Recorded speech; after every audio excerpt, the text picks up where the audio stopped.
to talk to us today about how architects need to change their model in terms of how they interact with the construction community on an overall basis and on a general basis. And we're going to unpack what that is. So think about white collar, blue collar, think about the client, think about where the architect sits within that whole environment of communication, and ask yourself, do architects communicate effectively with the guys on the ground?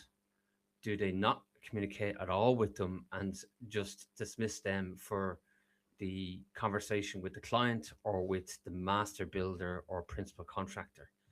Lance has a very strong views on it, and he's a great background himself. Being an architect, he's an entrepreneur. He's got his own podcast inside the firm. He's owner and co-founder of F9 Productions, which is an architectural firm in the States. And I'm delighted to have you in studio, Lance. Welcome to I'm the Gaffer. Well, thanks for having me. It's a pleasure to be here. Where do we start? Let's go for how did you get into the architectural career? Where did it start for you? I'm 43, and my career in this industry started 30 years ago when I was 13. I actually wanted to be a builder first. So I grew up in a very rural part of the United States, in the middle of the country. It's from a state called North Dakota, very very rural. And one side of the family were sugar beet farmers. The other side of the family were cattle ranchers. And on the sugar beet side of things, I tried farming with my dad for a summer, and I lasted a week. And I just hated the work. I didn't like my dad at that point in my life, and I was like, I got to do something else. And so, his best friend was a general contractor, and I'd always been fascinated and wanted to kind of follow in the footsteps of my grandfather, who was a builder. So I called his best friend up, Bruce, and I said, I just quit working with my dad. Like, I'll go pick up garbage on the job sites. I'll do whatever it takes." And he goes, "Oh, awesome. I need one of you. I need a good gopher. I'll pay you 7.25 an hour." And I go, "Cool. What's a gopher?" And he goes, "Oh, well, you're going to go for this, go for that. When you're done going for the things, you can get up on the roof and learn how to roof." And I was just all in. And so, I think I was the best gopher he ever had, because I was I had the job site so clean all the time that I was up on that roof, because I was bound and determined to learn how to actually do something with my hands. And about halfway through the summer, he pulls me aside and he goes, "Hey, he gave me my first business lesson ever, and it changed my whole life and trajectory." And he said, "I'm paying you 7.25 an hour. What do you think I'm charging the owners?" And I go, 7.25 an hour. And he laughed, and I was completely embarrassed. Yeah. He said, "No, I'm charging them 3 or 4 times, And I go, "That sounds immoral." And he goes, and he laughed again. And then he explained profit, overhead, risk, all of that to me, and like why that's how it works. And then it kind of just changed my perspective on that moment in that conversation. And I didn't realize at that moment either, because I hadn't read the book until only maybe about 10 years ago, right? The book Rich Dad Poor Dad. And I realized after reading that book and then looking in hindsight, I had the Rich Dad Poor Dad experience, because Bruce, who was just the general contractor, was my rich dad. Poor Dad was the farmer, and they had vastly different uh, mindsets around money. Yeah. So a lot of anxiety in the house I grew up in around money. Bruce had none, and it wasn't even that he was a person of possessions. It wasn't about him having a nice new truck or a boat or a big house. It was like he just wasn't worried about it. Mm, He's not rich by any means, but he had just a different relationship with money. yeah. So we finished working out for him the end of the summer, and at the end of the summer, he turned to me and he says, "Well, what do you want to be when you get big?" And I was 13, right? So I was getting so big. And I said, "Well, I don't want to, I'm not trying to take over your company. Like, that's not but how do I do what you do? Like, how do I become a builder like you?" Yeah. And he said one of the like most emotionally mature things I think a man has ever told me. And he said, "Well, next summer you don't work for me. You go work for a different general contractor, learn a different trade. Keep doing that until you learn all the trades that you can, and then you can become a general contractor." And I go, done. So I did that. It was like gospel. Well So I done. did that from like 13 to 20, went to tech school and tech school for building construction tech. Again, I wanted to be a builder first. Yeah. We got to our capstone project for my second year of building construction tech. So it had been 20. And we started rolling out these blueprints. And because we had to build a house, that was a capstone project together. And the word architect popped into my head. Never even thought of that word until then. And this was like my sort of an epiphany for me. It was wow, if I suddenly like school, like what if I applied to the school 70 miles north and became an architect next? Then I could get the clients first, because that's how you got to draw first. You got to design first before you're building it. I could flip those into building Wow. projects. I this is a 20-year-old thought, right? And I have 3 boys, and none of them are having these kind of entrepreneurial thoughts. They're all around 20. You were So I ahead of just, your time. oh my God. Well, I just think it's like God, like, thank you, God, for giving me that, right? Yeah, but you it sounds like you came from a place, if you don't mind me saying so, of little, Yeah, that there wasn't, abundance of money or abundance of opportunities. So you were just putting it together yourself and going, "Oh my God." 100%. Yeah, 100%. I'm thankful for the experience, right? My Yeah. my my mom and dad have heard me tell this story a few times Yeah. as a guy who does a lot of podcasts and public speaking stuff. And they at first they were very offended. And I go, look, like, it's the truth. I mean, we didn't have a lot, and it's okay, Yeah. guys. Like, it's Yeah. just Th- what I've told them is, I go, you guys just didn't finish a sentence. And what the sentence is they would always say this. They would say, having money isn't everything. And I hated that phrase, because I was like, yeah, you're right, but you're also wrong. And about in the same time frame, about 10 years ago, my favorite rapper, Kanye West, he finished the phrase for me. Having money isn't everything. Not having it is. And I went, oh man, that's Yeah. exactly it. Like, if you don't have it, boy, it's kind of the whole world for Yeah. you. Yeah. Yeah. It's a bit like my father um, would say that he didn't go bankrupt, but um, if somebody sat him down, and I've tried to sit him down and say, well, when you've less money in your bank and you owe money and you can't repay those particular commitments and you can't really live from week to week, that's poverty and that's bankruptcy. But they just Mm. don't want to. They don't want to go there. That's just not. Don't put a label on it. Maybe it's old school. I don't know whether it's like sticking your head in the sand and just sort of not addressing the fact that, look, it failed. You failed. It's not a big deal. Everybody fails. No drama. Just get on with it.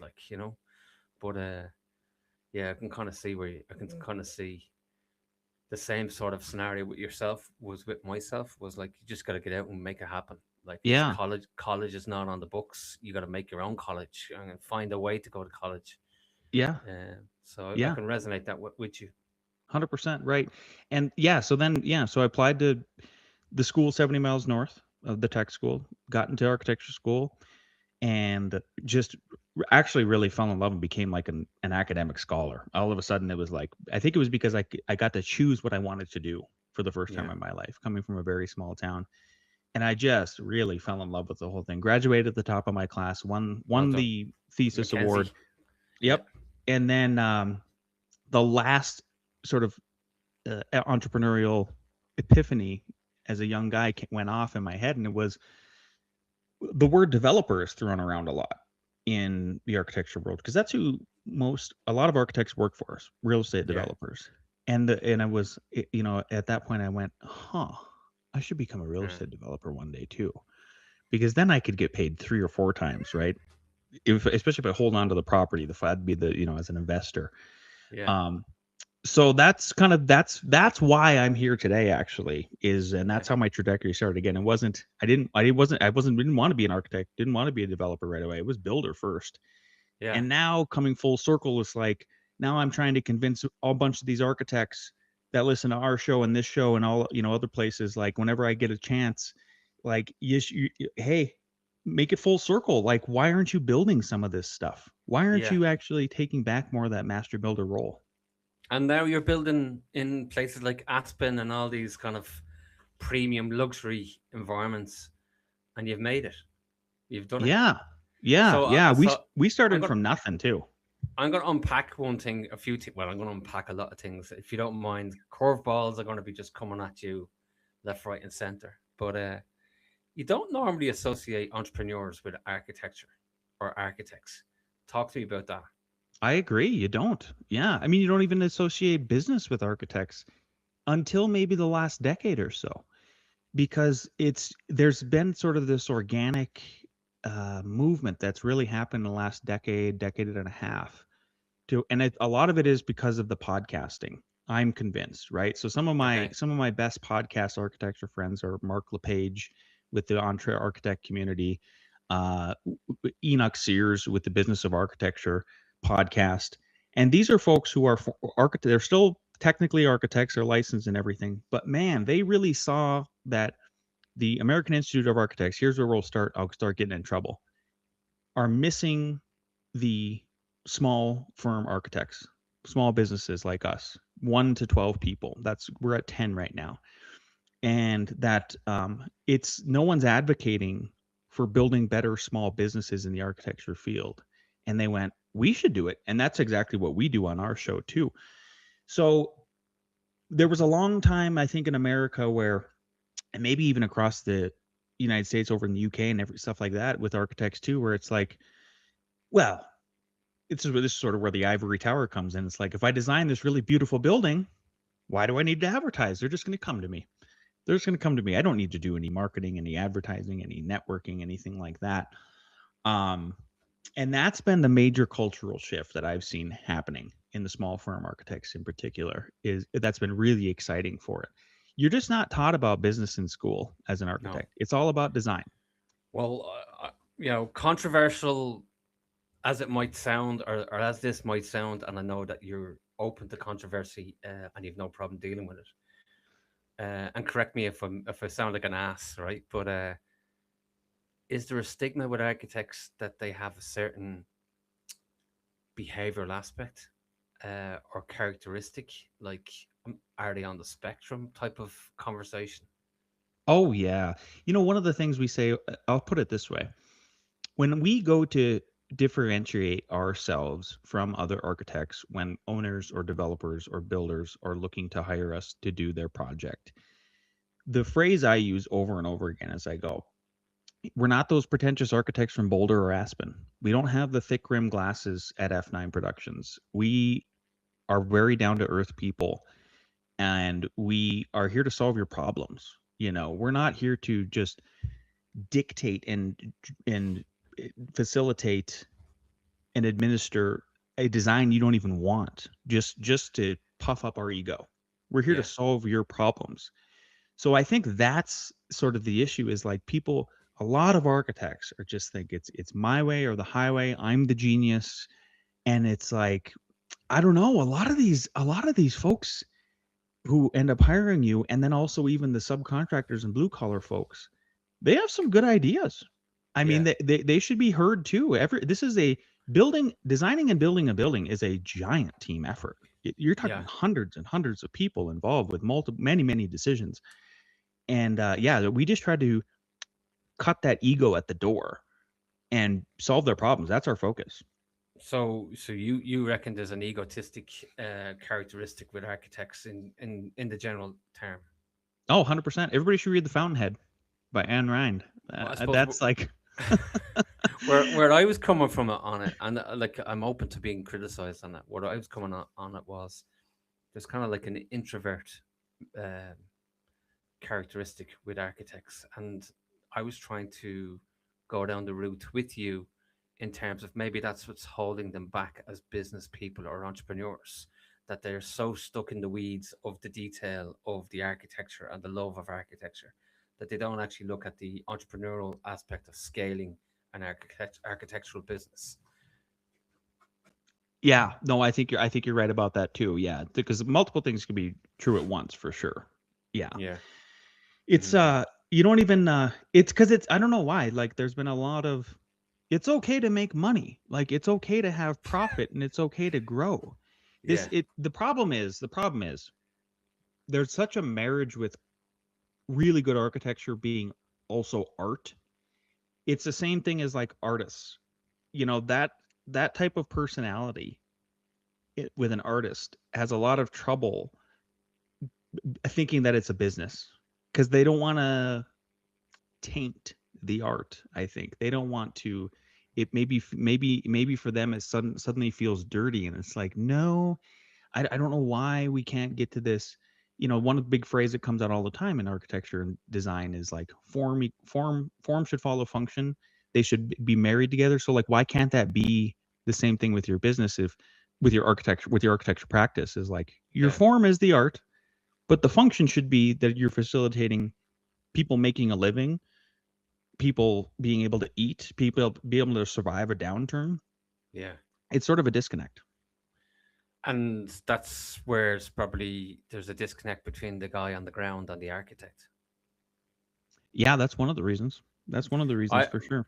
I remember starting on the site at a young age, and the architect was like seen as the top guy, the top woman, the top person, and they'd never get into conversation with the guys on the ground. Like never, ever, ever in any of my time working in the construction field would you see an architect having even just a bit of banter with Mm-hmm. the guys on the ground. It was always very, formal and very professional with the client, walking around with the client, and you weren't even allowed to sort of. There was a kind of a imposed non-interaction between even the guys on the ground when the architect. Oh, here's the architect. Clean up the place. Make sure the place is kind of nice and tidy for them. That type of stuff. Are you telling me that stuff is still going on? Oh gosh. Yeah, big time, big Oh time, big time, no, big time. Yeah, no. yeah. Why? Why is it? Well, there's not enough architects that are building. I think that's one of the biggest problems. Okay. That's which is why I'm such an evangelical about it. Is I'm like, look, like there's just a really ungratefulness, I think, and that's probably why my perspective is the way it is because I've been in the trenches for a lot of my life. Out when we put on the developer hat, for example, in 2018 and 2019, I had my tool bags on for 80 days in a row.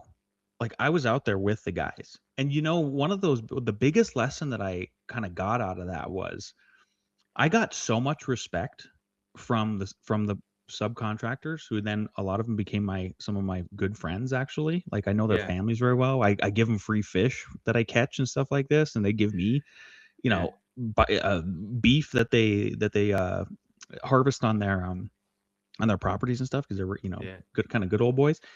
uh Man, they just as soon as they saw me out there with it, bleeding with them, sweating with them, it was a whole different game. Their Shifted. loyalty just completely shifted. And Yeah. now, like for example, my plumber and my HVAC sub, it's the same company. He's like, you're my best builder. He's like, I've been doing this. He's been same as me. He's been doing it for about 40 years, about 10 years longer than me. And he goes, you are like my best builder. He goes, you get it. You bring all the lessons from the field because him and the electricians, for example, the electricians on that big development we did. One day, the electrician they get a certain level of a whole nother level of comfortability Yeah. with you, which is great. And Yeah. so the electrician gave us a critique on our drawings. He's looking at our drawings one day and he goes, "These are great drawings, Lance. I don't want to. They're you guys are drawing. They're very good. They're so much better than most architects." He goes, "But like, are you open to a suggestion?" I go, "Absolutely." And he goes, "If you could take because what we used to do is we used to do lighting plans on top and then the outlet plans in one." And he goes, "If you could separate those for me and do an outlet plan and then a lighting plan with a switching plan on the other one." He goes, That would just make our lives way easier and it'll just reduce the amount of questions we got to ask you." So I brought that back to the firm. And then now since 2018, 2019, so that would be, 8 years ago.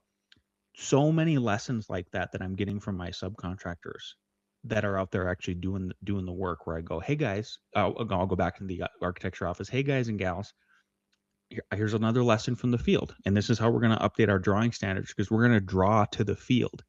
Yeah. Like the fact that it's not drawn to the field more, just that simple thing. Yeah.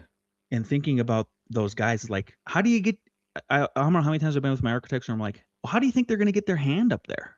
How are Yeah. they going to nail that in? This is not a good solution. Like, you got Yeah. to really think about making it easier for them. I'm like, if you make it easier for them, you're going to make it easier for you, because you're going to have to answer less questions. It should just, be a layup. Yeah. Look, my background is health and safety, and I have a bit of a bugbear in that industry in the sense that I don't feel well. There's a general feeling as well that the safety guys are just not getting out into the field enough, and that they're buried with paperwork and administration type duties. And then you're not having the conversations out in the field, the genuine, meaningful conversations, you know, that, form key decisions like risk assessment and stuff like that. And that's pretty much what you're saying there is like, how are you going to maintain that glass? How are you going to get up to that glass? How are you going to replace that glass? Who's going to Mhm. replace that lighting? How are they going to replace that lighting? Why haven't you thought about, a different design at design stage? Like, I know that there's a lot of work, especially in Europe, gone into the design safety and making buildings more practical in terms of the user being more user friendly. But there's still, I think there still is that kind of, well, I wanted to look at that way because wow, look at it when you see it in that form. Wow, and it's back to your earlier statement about form.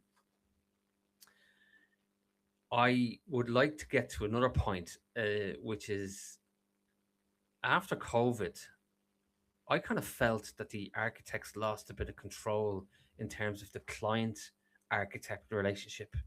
And I think I kind of seen it probably shift, and I could be wrong, of where the architect's sort of dominant position got diminished a little bit, and the Mm. clients started sort of going directly to the developer builder themselves and kind of using the architect only to produce drawings or to have an input, but they weren't as hands on. Would that be the same sense you got in or in on your side of the water? And yes, and now they're doubling down with AI. That's right. So it's like, Yeah, look, the white collar professions are under attack by artificial intelligence. There's no way around it. There's yeah, even if it's just the low hanging fruit first, where it yeah, is like administrative paperwork kind of tasks. Like, for example, putting together an RFP as an architect for a project. If you have templates set up and you are properly training whatever Gemini, Claude, whatever one you're using, the amount of time it can cut down on you putting together a really good proposal, gosh, is like magnitudes. I mean, you're taking out days now, and we've used it quite a bit and won a lot yeah, of proposals with it. So it's like, okay, I know for a lot of developers over here and owners just look at architects like this is a necessary evil. Oh, yeah, because like I can't get a building permit unless I hire an architect who stamps the drawings. There's a lot of that. yeah, yeah, Hey, can you yeah. just stamp this? Hey, can you just stamp this?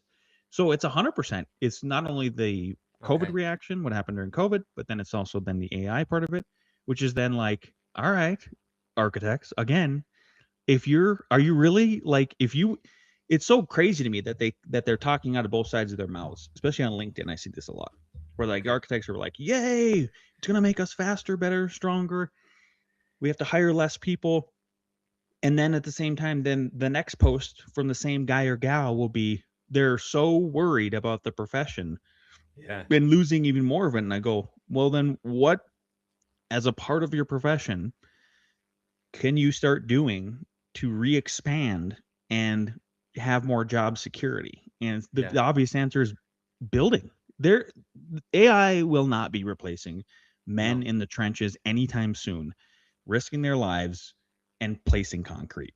Like, Yeah. this if you really want to prove yourself as valuable, because this is the other thing that, like, I'm saying it from a architect's perspective with a bunch of colleagues who agree that, like, they're like, well, how come the builders, it seems like the builders have a higher, the owners care about their opinions more, and they're getting paid more Yeah. and all these things. It's like, well, because they're the ones actually making it happen. Like, Yeah.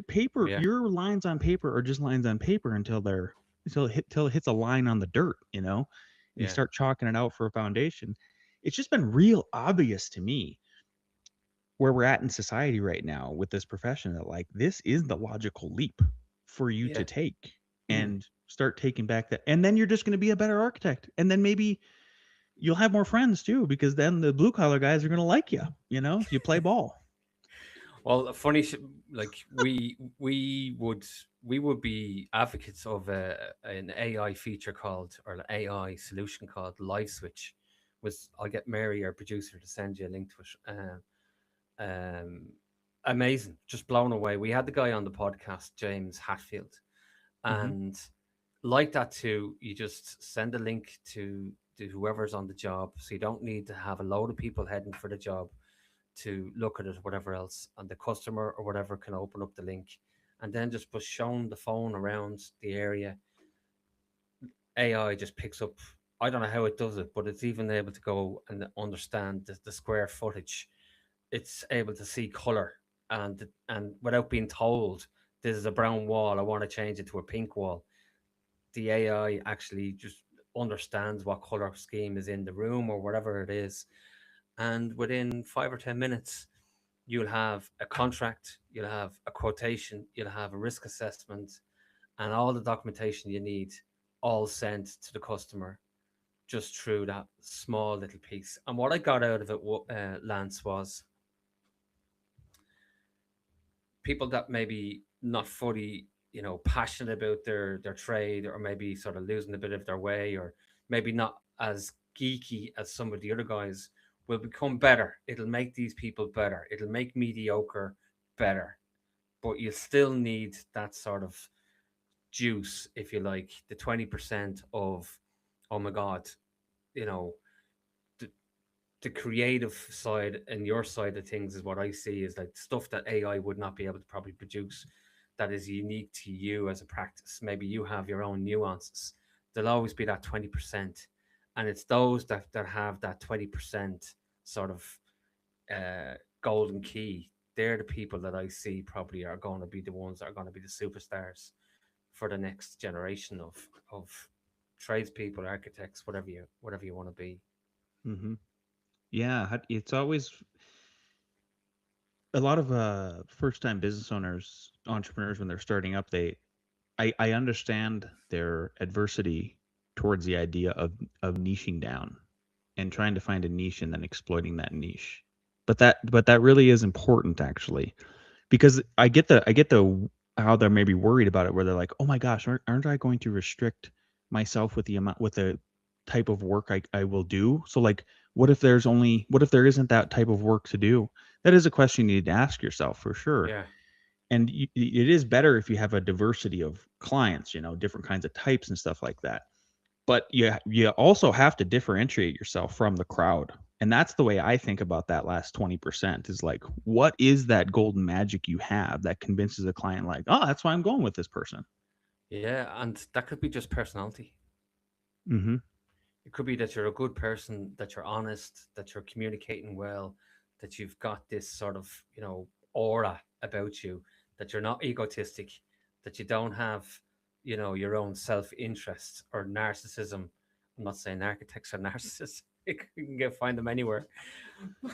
Don't start me, Lance. But yeah, I'm starting to warm to your idea that, like, maybe the architectural industry could be at risk here if they don't wake up. Yeah. Right. I mean, if I had to pick on the engineers a little bit, I would say the engineers are probably first in the chopping block, because, like, yes, there's creativity that comes with their jobs. I don't deny that, especially on the structural engineering side. Like, some of Yeah, my structural engineers are just like magic. They're yeah, magic people. I'm like, oh, that's a cool idea. Like, how did you yeah, get that to work? Thank you so much. yeah, Not only did you make it easy for the field, you made it easy for the architects, and then it looks cool and all the good stuff. Um, but let's say, like, mechanical engineers or electrical engineers, but I'll pick on them, or plumbing engineers. I bet there is something in the works right now to where it's real close to unloading, is where you could feed it a set of drawings or a CAD model, and it recognizes all of the plumbing fixtures that an architect has put in, toilets, sinks, all the good stuff, and it can come up with some diagrams that are pretty dang close, yeah, that are almost Yeah. ready to stamp and all the calculations are done, because there's a lot more Yeah. calculations on that side. So I'm with you. It's like, I think there has to be some waking up here and really leading, really recognizing where the bleeding edge is, and then finding out how you can fit it on the cutting edge Yeah. of where the professions are headed. So let me flip that conversation. Do you think there's an opportunity as an entrepreneur to go out and start acquiring these small architectural practices before they actually start going into the bin? Oh, probably, yeah. I mean, I get like one or two a week in my email box, ready to sell. You thought about selling your practice? It's kind of tempting, but I'm like, I don't know. I really like what I do. Yeah, there's a lot of Yeah. that happening. And you know what?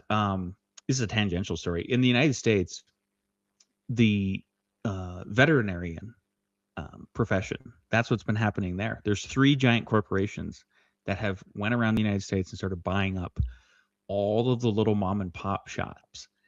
And then now that's why it's costing so much money to actually do any vet things to your animals.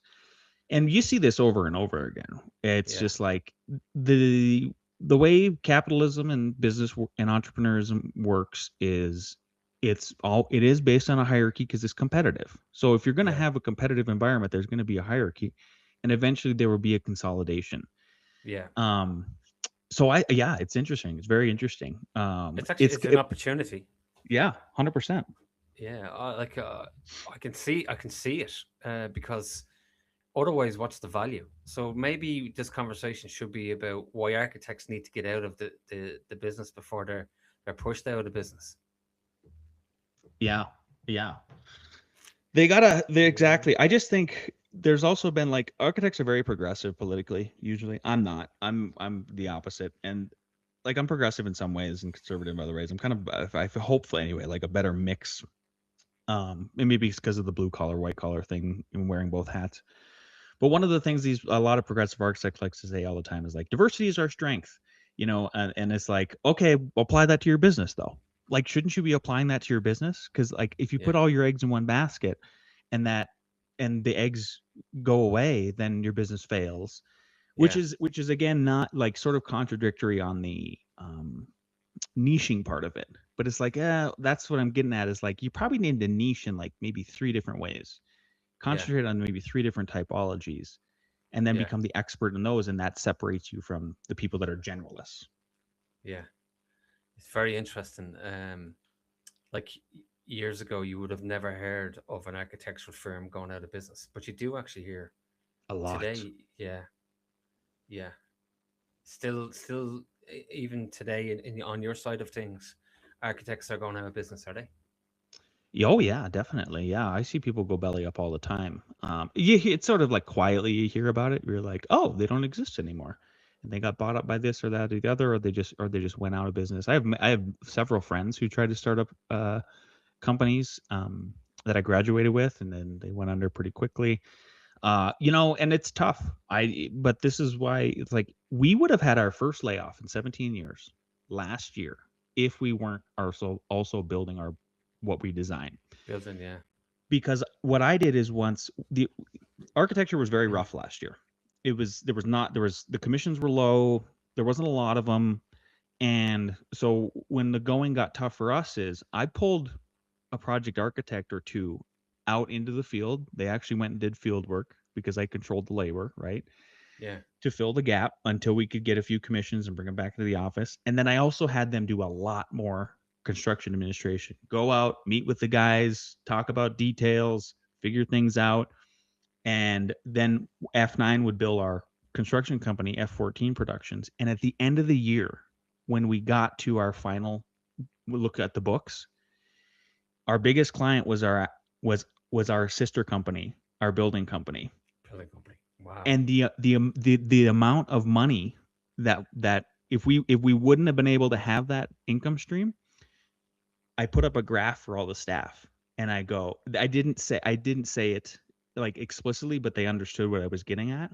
Is we wouldn't have been profitable at all. We would have been negative on the architecture side if we wouldn't have had that stream. Wow. And that number equaled a salary. And that's Wow. the way I said it. And everybody got it. And now they're just all on board with like, oh yeah, I'll go out in the field more. Like, this is Yeah. great, because Yeah. they have people that are like that they know are graduating, can't find jobs. It's still very tough out there. And I think it's just gonna get tougher.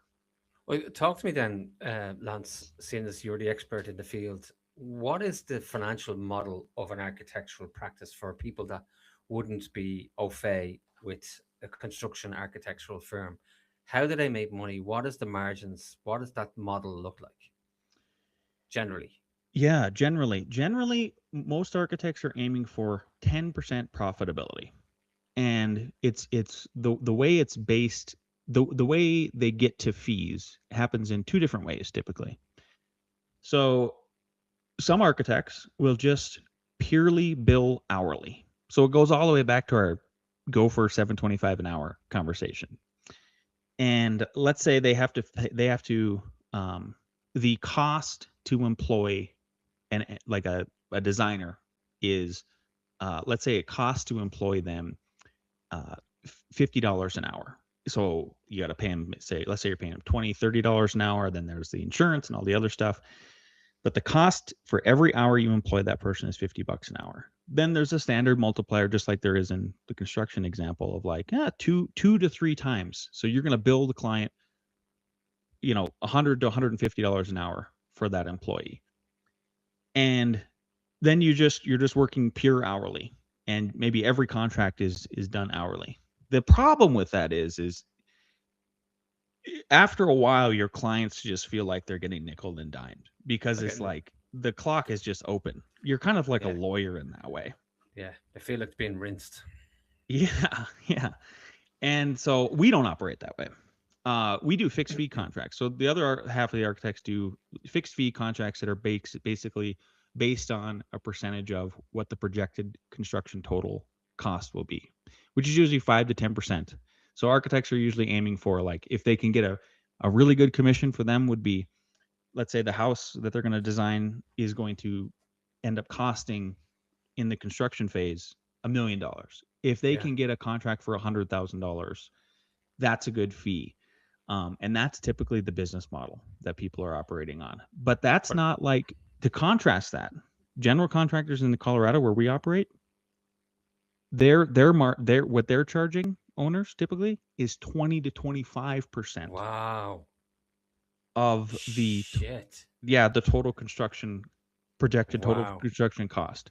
So this is where the American disconnect anyway, or like the complaint comes from for the architects. I don't blame them. I'm with them. I'm yeah, like, oh yeah, look, the builder's making more shocking, money than you. Look at that.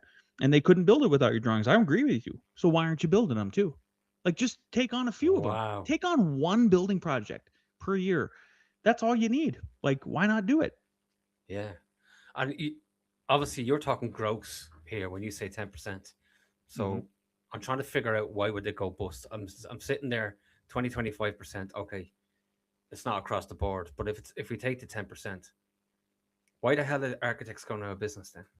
Yeah, because they don't they're not beginning with the end goal in mind when they start doing their drawings. They're going, they just get caught in the art of it. And it's like, what is the least amount of drawings I can do to successfully obtain a permit for a building owner? And at the same time, what is the least amount of drawings I can do to make it very explicit and obvious to the field who's looking at the drawings on how to construct the building? There's been many times that I've done a peer review on other architects. There's been some from like California, for example, where I look at the drawings from the other architect, because an owner will come to us maybe and they're not happy with this other architect. And they're like, here's what they gave me. And I go, and I just keep looking through these drawings and I go, oh my God, half of these drawings are completely useless. There was no point in even Mm. doing the drawings. So they're just kind of hanging themselves. That's why. That's why they're spending too much time when they don't need to without having an end goal in mind. And probably bad business acumen on top of it, that they're just not on top of the business. Yeah, yeah, yeah. They're too much Wow. in the business and not having that purview like you Yeah, should have as a CEO. yeah. The helicopter view, as they say. Yep. Nail it. Tell me this. is it that big a problem? It sounds like from this conversation, and I really enjoyed the podcast with you, by the way, is, not connecting themselves with the guy, the blue collar worker on the ground. That's kind of what I'm getting a sense of from talking to you, is that it all it's all part of the same ecosystem. That if you have this sort of builder, planner, developer mentality all rolled into one practice, that will solve this disconnect that you're talking about between the architects and the guys on the ground. Is that really where the essence of where you're going with Yeah, this? yeah, it is. It is. It is. Because the who suffers at the end? It's the owner and the client, where they're Mm, like, because it's a you can't expect the guys in the field to carry this really cool architectural story through construction. That's not their fault. That's actually not their fault. Like, they're yeah, not the ones that were in the design meetings to get it done. And so for us, like, for example, we're going to do a very extensive addition and remodel in the mountains starting in about a month on a house. I had, when we were mid design, the owners came out from a different state because this is their vacation home. And guess who I had walk the site with us? I had the mechanical, electrical, and plumbing subcontractors walk the site with me and the owners and my interior designer and my project architect, so that everybody understood the story we're trying to tell with the design and the architecture, and then also the functionality of the project, right? So, like, what should we do in this sunroom that is disconnected from the house, where we love it, can't get a duct over? Oh, we should probably love do a it. mini split. Yeah. I absolutely love it. And we should, but like, I suppose people maybe listening or watching the show are probably thinking to themselves, well, I know nothing about building as regards, leave that to the experts. But you can very well join and do a joint venture with it. Don't tell me you haven't come across a top builder guy that probably isn't on top of his game in terms of running a business, but is on top of his game in terms of operating the business. And that maybe there could be a synergy there, that the architect and the builder go hand in glove together in terms of winning projects, pricing projects, and sharing in the success. While you're talking, and while this is coming out of my head, it kind of links me back to the fact that in construction there still is a lot of independent, uh, one lane thinking, and not enough joined up collaboration amongst the different disciplines. Yeah, you're bringing up a very good point. Yeah, if people are apprehensive about this, I don't know how to build. I don't know how to pick up a hammer. That's okay. What I tell people all the time is, I'm like, do what you just said. Why can't you team up with somebody? You could pay Yeah, somebody to mentor you and help you through the processes. You could even go to take our course, architectsguide2.com, where we're trying to help people take that leap. I mean, we just spoon feed it to you if you go take that course if you're an architect. Or, well, the one thing we've advocated for is, we're like, start with your own house. Like, just try to do a yeah, bathroom remodel yourself, so you understand the sequence of construction. Or if you're ever going to design and then you want to build your own house, no better way than to just try to make all the mistakes happen on your own property, right? yeah, That's kind of the idea. I think everybody can take that leap. Um, it's just a matter of will. yeah. I love it. I love it. I got to throw a few curveballs at you because that's what we like to do, and we're coming near the end of the show, Lance. So, knowing what you know now, what would you do different in life? Well, yeah, that's my question. That's my question I ask everybody. I wouldn't do anything different. Um, I wouldn't do anything different, because, like, even with the development, I have a very good developer buddy, and Yeah. he said that he developed a 10-story building, and this is his phrase, where he goes, when I had no business doing so. And he's like, but how else do you ever get to that point unless you try it? Mm, So what I tell people is it's not so much me what I would do different. It's like what I try to challenge everybody to do is I go like you should be laying on your deathbed with no regrets. So I'm just determined to not try to have any regrets in my professional and personal life by trying everything. If it doesn't work, it doesn't work. Failure's okay. Yeah, it sounds very much. Well, I got the feeling from you that you're very fulfilled as an individual anyway, so it's probably not an issue for you. That's why you're probably asking that question of others because you've answered it yourself. Thanks for throwing it at me though. I appreciate it. A favorite book or movie or both? Marcus Aurelius's Meditations completely Meditations. changed my life. I Okay. learned what modern stoicism is. It helped me understand myself and what I can control and what I can't control. And I think every person in this very chaotic world that where we have this illusion of control, like with politics, Yeah, it's an illusion. It's like, what can you actually control? And that book will really help you understand what you should be focusing on. I have it written down here. Thank you very much for sharing that with us.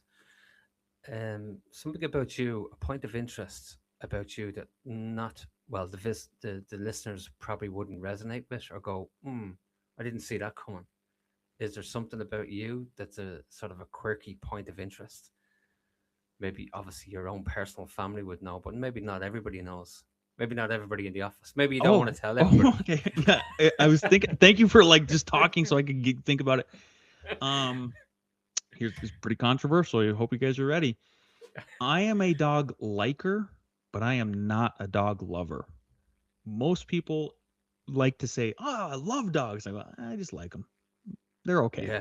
Yeah, yeah. Full disclosure, I'm in your camp. I'm definitely in that camp of I like them, but I don't want to. I don't want to live with them. Mm-hmm. Um, Perfect. I thought you were going to bring up your YouTube channel if you want to share the details of your YouTube channel for camping and fishing. Oh yeah, go to check out Fishing with Lance on YouTube. We do really cool stuff on there. We're hiking, fishing, camping, all the outdoor stuff. That is at the end of the week. I am so tired of answering questions and repeating myself that I don't want to talk to anybody on the weekends. So I do these insane deep hikes into the alpines of Colorado, Rocky Mountains, and where I don't have any cell service, and that's my release. So I try to film and Really? share those adventures Yeah. with the world. Yeah. For anybody listening in or watching, I had a look at it. 126,000 followers, Lance. Like it's not a small YouTube channel. Yeah, I know. It's pretty We get decent. Like, the tricky part is like I talked about like not being people less in on the weekends like that with the channel, yeah, and then all of a yeah, sudden now because there's so many viewers, I do get recognized. yeah. Um, so it's kind of it's I'm like, yeah, hi, that's me, and then I just keep walking. Lance, absolute pleasure having you. How do people contact you? We'll put stuff into the show notes so people can reach out to you. Why would they reach out to you? Talk to us about the connection between you and people that might be curious about Lance. Yeah, one of the best places to find, follow me, and connect with me is on LinkedIn. If you go to linkedin.com and you type in LANCE, last name Cayko, Cayko, I will link in with you. You can catch up with me every single week, 2 times a week on InsideTheFirmPodcast.com. And then if you go to our website, f9productions.com, you can sign up for our newsletter and follow along to all of our cool, fun, crazy, and adventures in the building industry. Lance, you've been an absolute pleasure to have on the podcast. I'm sure we probably lost a few architects along the way, but hey, you know, we're here. We'll be here next week. They'll come back. Thank you very much. And we'll see you again, hopefully in the future. Yeah, thanks for having me. It was great. No problem.